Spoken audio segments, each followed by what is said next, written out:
ठाकरेंच्या शिवसेनेचे माजी आमदार राजन साळवींची प्रतिक्रिया समोर येते। मी योग्य वेळी योग्य निर्णय घेईन असं राजन साळवी म्हणालेत। माझ्या पराभवाला वरिष्ठ मंडळी कारणीभूत आहेत असंही राजन साळवींनी म्हटलंय। राजन साळवींचं नाव न घेता उद्धव ठाकरे यांच्यावरती त्यांनी निशाणा साधला। तर राजन साळवी भाजपमध्ये प्रवेश करतील अशी चर्चा होती। यानंतर आता त्यांची ही प्रतिक्रिया समोर येते। उद्धव ठाकरेंचे नाव न घेता त्यांनी त्यांच्यावर निशाणा साधला।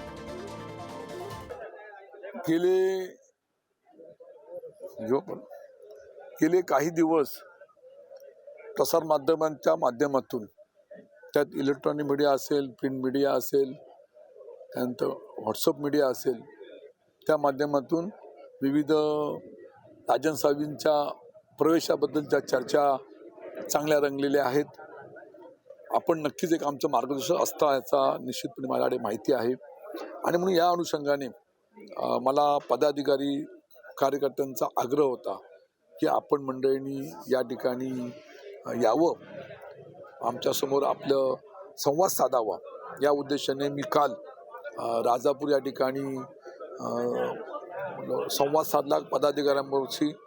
त्या ठिकाणी सर्व उपस्थितांमध्ये सर्वांनी भावना व्यक्त केल्या की राजन साळवी, तुमच्यावरती अन्याय झालेला आहे, पराभवाला कारणीभूत अनेक मंडळी आहेत आणि तुम्ही योग्य तो निर्णय घ्या, अशा तऱ्हेच्या भावना व्यक्त केल्या। आणि त्याला अनुसरून मी सांगितलं की मी योग्य वेळी योग्य निर्णय घेईन, अशा तऱ्हेच्या मी भावना व्यक्त केल्या।